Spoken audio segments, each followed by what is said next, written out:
आर्यवर्धन अब अस्पताल के सफेद कमरों, धीमी दवाइयों की खुशबू और बीप करती मशीनों के बीच लेटा हुआ था।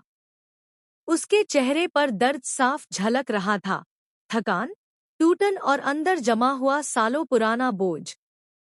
डॉक्टरों ने उसे तुरंत एडमिट कर लिया था और तभी वहां धीरे धीरे भारी कदमों से अनु पहुंचती है। उसकी आंखों में डर, पछतावा और कसक एक साथ भरे हुए थे।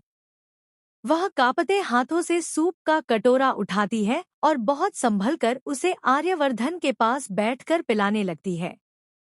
हर चम्मच के साथ उसका दिल भारी होता जा रहा था। उसे लग रहा था जैसे हर पल वह अपनी गलती का हिसाब चुका रही हो। उसके दिमाग में वही सवाल गूंज रहा था, मैंने ऐसा क्यों किया? मैंने उस इंसान के साथ ऐसा कैसे कर दिया जो शुरू से मेरे साथ खड़ा था? आर्यवर्धन चुप था, लेकिन उसकी खामोशी भी बहुत कुछ कह रही थी। वह बोल नहीं पा रहा था, मगर उसके दिल में चल रहा तूफान उसकी सांसों में महसूस हो रहा था। अनु की आंखों में आंसू भर आए।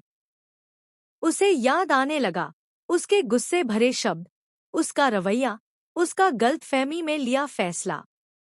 उसे लग रहा था जैसे उसने अपनी ही जिंदगी को अपने हाथों से तोड़ दिया हो। वहीं दूसरी ओर मीरा अपनी ही अकड़ में अब भी यह समझने को तैयार नहीं थी कि उसने अनु को भावनात्मक रूप से तोड़ने में कितना बड़ा रोल निभाया। जबकि अनु अब खुद को ही दोषी मान रही थी, उसका दिल अपराध बोध से भर चुका था। आर्यवर्धन ने सुबह से दवाइयां तक नहीं ली थी। उसका अतीत फिर एक बार उसकी यादों के दरवाजे तोड़कर बाहर निकल आया था। राजनंदिनी, वह नाम जिसने उसकी पूरी जिंदगी को हमेशा के लिए बदल दिया था। उसके खोने का दर्द, उनका अधूरा रिश्ता, वह हादसा, सब कुछ आर्यवर्धन के सीने में फिर से चुभने लगा। उसका दिल जैसे इस बोझ को और झेल नहीं पा रहा था। उसकी तबीयत बिगड़ती गई और इसी तनाव ने उसे अस्पताल तक पहुंचा दिया। अनु ने आधी अधूरी बात सुनी और गलती से आर्यवर्धन को ही कसूरवार मान लिया। उसने जो कुछ कहा वह तीर बनकर उसकी आत्मा को चीर गया। वहीं अब जब सच्चाई उसके सामने आ रही थी, उसकी सांसें रुक रुक कर चलने लगी।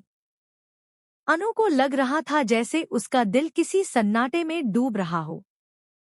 तभी गायत्री माँ उसके पास आती है। उनकी आंखों में दर्द था, मगर साथ ही एक सच्चाई भी, जिसे वह अब और छुपा नहीं सकती थी। गायत्री माँ धीरे धीरे अनु के पास बैठती